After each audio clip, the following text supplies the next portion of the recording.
Nesse vídeo, iremos falar sobre correntes de deslocamento e uma breve introdução sobre as equações de Maxwell. Bom, iniciando com uma revisão sobre algumas das leis básicas que a gente tem no eletromagnetismo, que normalmente é visto dentro de um curso de Física C ou Física 3, a gente tem 4 leis, que são já conhecidas. A primeira dela é a lei de Gauss, E, resumidamente, o que essa lei de Gauss fala? Que eu vou apresentar tudo, tá? As equações, na forma integral, tá?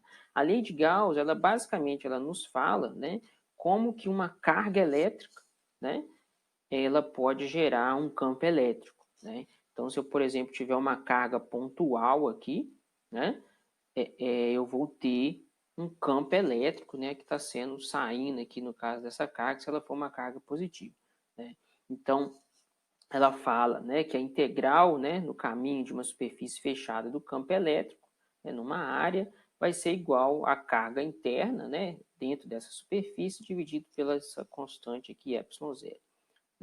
Da mesma forma, a gente tem um análogo à lei de Gauss, para o magnetismo, essa lei normalmente não tem uma pessoa exata que fez isso, a gente chama ela normalmente ou lei da inexistência de monopolo magnético, ou costuma se encontrar lei de Gauss, para o magnetismo, tá?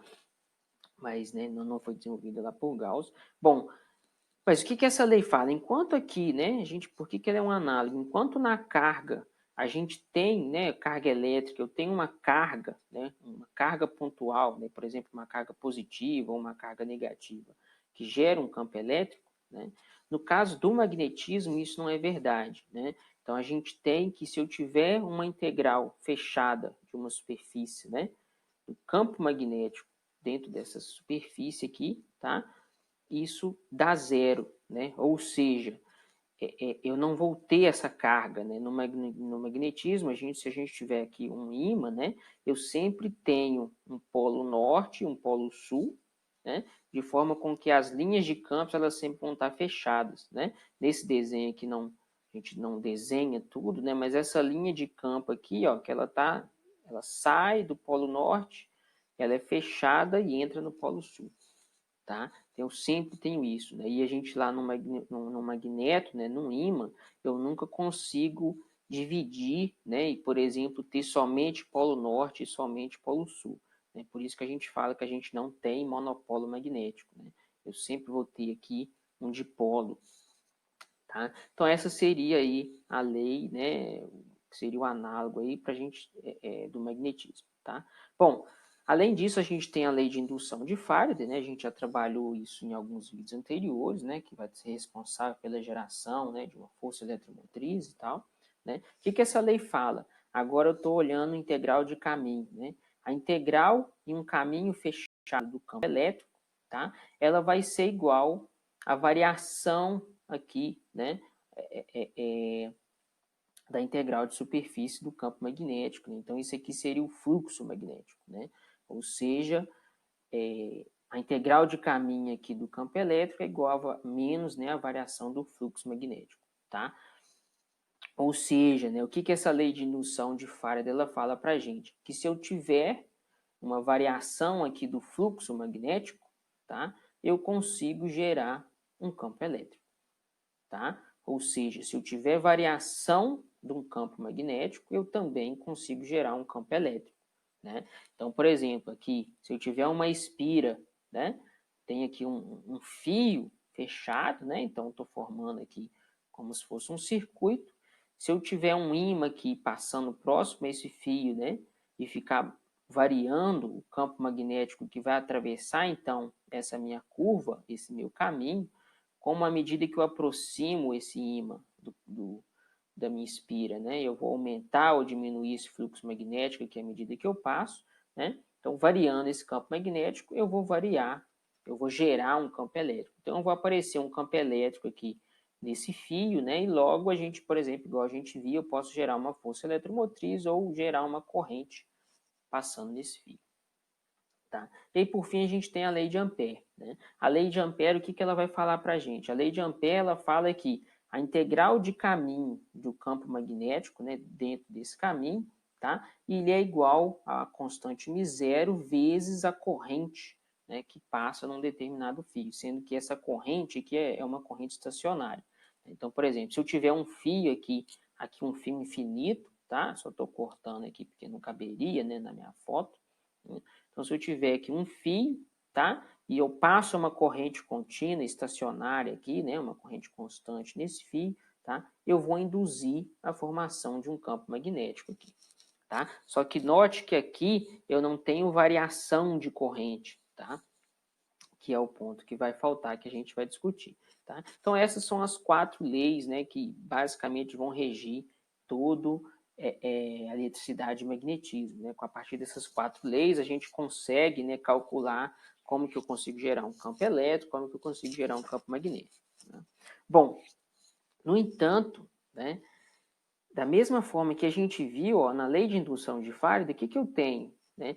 Para mim, o que eu preciso para gerar um campo elétrico? Ou eu preciso de ter uma carga, ou eu preciso de ter uma variação no campo magnético. Né? E como que eu gero um campo magnético? Né? Bom, para me gerar um campo magnético, ou eu preciso de ter uma corrente, né? Ou será que, se eu tiver uma variação de campo elétrico, eu poderia gerar também um campo magnético? Né? A gente tem o que seria aqui o análogo da lei de Faraday, né, para o magnetismo, vamos dizer assim. Será que eu consigo isso? Essa é uma pergunta, né, que foi feita lá, né, quando o Maxwell estava estudando essas equações, né? Então, isso aqui a gente já sabe a partir dessas 4 leis, né? A gente sabe além, né, que eu não consigo ter um monopolo magnético, né? Mas então eu sei como gerar carga elétrica, ó, como eu sei gerar um campo elétrico, né? E sei gerar como gerar um campo magnético, mas a partir de uma corrente elétrica estática, tá? Bom, mas eu faço essa pergunta, né? Se eu variar o campo elétrico, será que eu consigo também gerar um campo magnético? Bom, aí é que tá. Né? Para responder essa pergunta, vamos analisar um problema, né? Que, na verdade, ele aparece quando a gente tenta, vamos dizer assim, forçar a barra um pouquinho na lei de Ampère, né? E a gente vai ver que essa lei de Ampère, ela não é totalmente geral, ela não vale em todas as condições, né? Igual eu comentei, a lei de Ampère, né, do jeito que ela é escrita, ela vale para corrente estacionária, né? Ou seja, eu vou ter um fio aqui, por exemplo, infinito, tá? Onde eu não tenha nenhuma descontinuidade dessa corrente. Né? Mas o que acontece se mesmo assim eu analisar, por exemplo, nesse problema, tá? Vamos supor que eu tenho um fio aqui, né? Esse fio está passando uma corrente, tá? Só que no final desse fio eu vou ligar um capacitor. Então, tem um capacitor aqui de placa paralela, normal, tá? Eu vou ligar esse fio. Né? Note que no final dessa placa, desse meu capacitor, aqui eu vou ter uma descontinuidade da corrente. Né? Aqui eu não estou passando corrente elétrica, tá? E aí, então, vamos ver o que aconteceria se eu aplicasse a lei de Ampère nesse problema. Né? Bom, aqui eu tenho uma curva, né? A lei de Ampère fala, né, que a integral dessa curva, né, aqui, ó, de um campo magnético numa curva vai ser igual à corrente interna, tá? Ou seja, se eu passo uma corrente aqui e eu tiver essa curva, note que essa minha superfície aqui onde esse meu fio, né, está atravessando essa corrente, tá? Se eu fizer essa conta aqui, nessa superfície que eu estou chamando de S1, eu vou ter um campo magnético aqui, né? Essa integral daria diferente de zero, tá? Só que o que eu posso fazer? Eu posso pegar essa mesma curva aqui, né? Só que ao invés de eu usar essa superfície S1, tá? Onde meu fio atravessa, eu vou pegar essa superfície S2 aqui, ó. Vai ser limitada pela mesma curva, tá? Só que essa superfície, olha só, ela passa por fora do meu fio, né? Ela está passando aqui, entrando no meu capacitor, né? Ou seja, nessa superfície S2, eu não tenho nenhuma corrente que atravessa essa superfície S2, tá?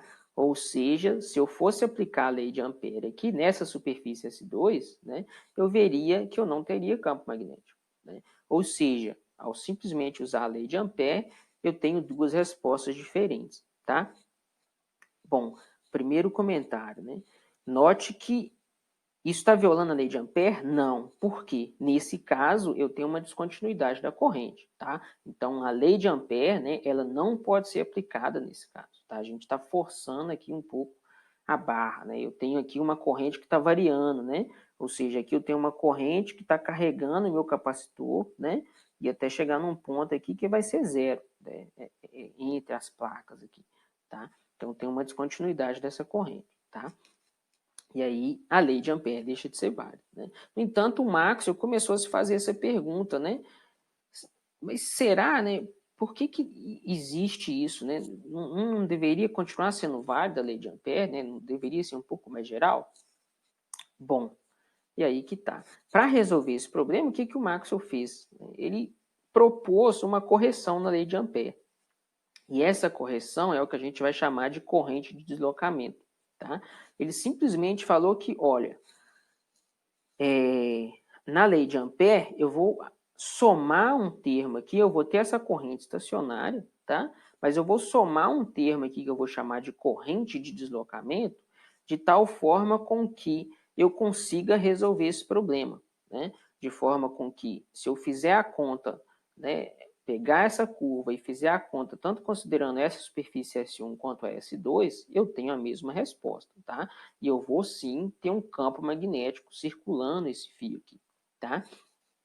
Isso foi basicamente o que Maxwell fez, né? E aí ele viu que essa corrente de deslocamento, ela vai ser dada pelo quê? Ela vai ser dada pela essa constante ε0 vezes a variação do fluxo magnético, elétrico, tá? Vezes a variação do fluxo elétrico aqui, tá? Então note que aí a gente já vai voltar um pouquinho do que é um pouco que a lei de indução de Faraday nos fala, tá? Para a gente ver né, uma das formas de tentar enxergar de onde que vem essa expressão, a gente pode tentar simplesmente, né, calcular, por exemplo, aqui, primeiramente, qual que é o campo elétrico. Então, note que aqui a gente teria um campo elétrico, né?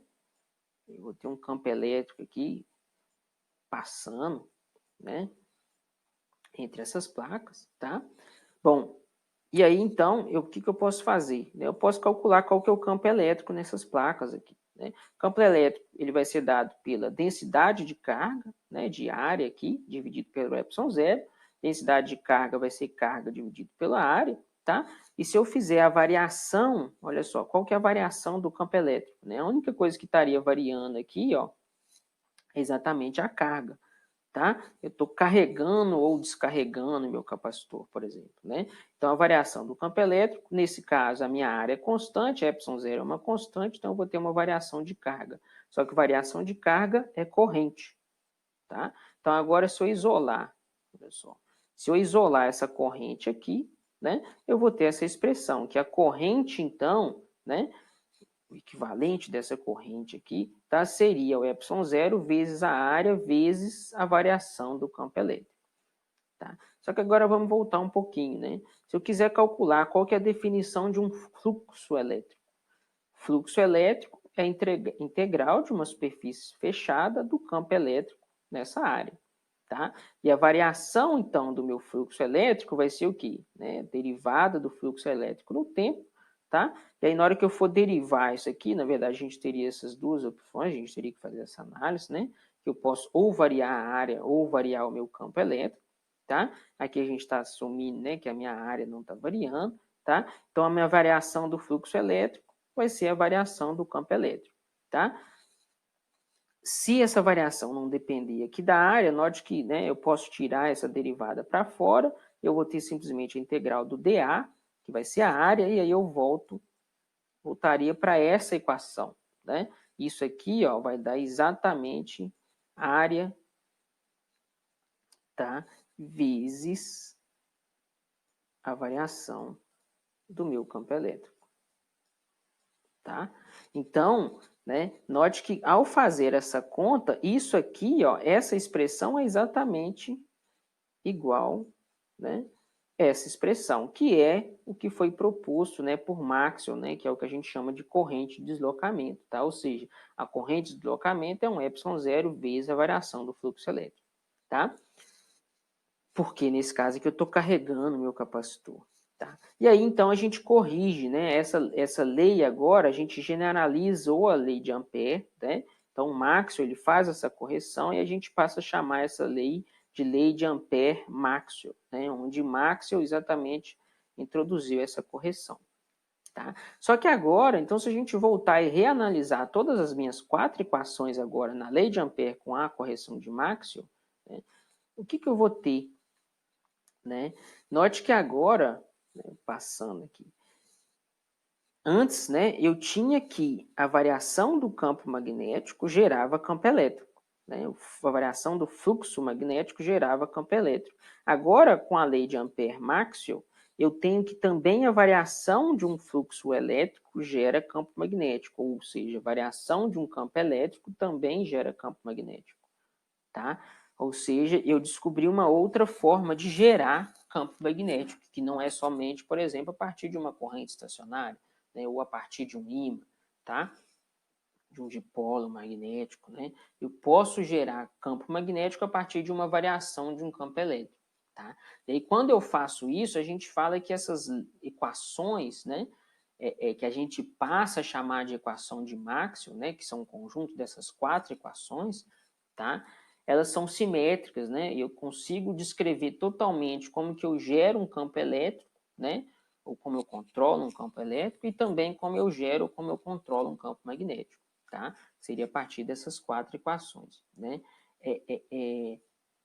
Aqui é só importante destacar, né, que quando eu faço essa correção, basicamente o que a gente está falando é que eu estou forçando que essa corrente, né, ela tivesse uma continuidade, né? Então, eu tenho aqui uma corrente que está passando no fio, aqui eu não tenho fio, então eu não vou ter essa mesma corrente, mas a gente cria o que a gente chama exatamente de corrente de deslocamento, né? E aí, nessa borda, nesse limite, a minha corrente é igual à corrente de deslocamento, tá? Por continuidade, tá? Bom, mas então a gente fecha, né, e passa a ter essas 4 equações que a gente chama de equações de Maxwell, tá? Então lembrando, né, apesar de a gente chamar normalmente equações de Maxwell, não é que Maxwell fez as 4 equações, tá? Na verdade, a gente tem diferentes contribuições, como que, por exemplo, Ampère, Maxwell, Ampère, Faraday e Gauss, tá? Só que Maxwell, ele foi um pouquinho além, né, que ele conseguiu enxergar essas 4 equações, tá? Fazendo como parte de um contexto maior, né? Ele viu que, na verdade, essas 4 equações elas estavam inteiramente ligadas uma à outra, tá? Que é o que a gente vai estudar um pouquinho na frente, né, que a gente vai ver que a partir dessas 4 equações a gente consegue, né, na verdade, deduzir, né, e mostrar, né, teoricamente, que a gente tem a formação de uma onda eletromagnética, né? E essa onda eletromagnética, ela só existe, né? Ou seja, essas 4 equações elas só ficam inteiramente conectadas quando a gente tem essa correção que foi dada por Maxwell, tá? Então, assim, essas leis já existiam, né, há tempos diferentes, tá? Só que o Maxwell, com essa correção, ele conseguiu conectar essas 4 leis, né? E é daí que, inclusive, que a gente deixa de falar de eletricidade e magnetismo, né? E a gente passa a falar, então, de eletromagnetismo, né? Porque a gente vê que tanto o magnetismo, né, o campo magnético, ele está inteiramente ligado a um campo elétrico ou vice-versa, tá? Então, isso foi a contribuição que Maxwell deu, né? E aí a gente tem essas 4 equações, e aí isso se dá exatamente a partir dessa correção aqui, tá? Que é a corrente de deslocamento. Lembrando que a corrente de deslocamento seria esse termo aqui, tá? É a variação do fluxo elétrico, ok?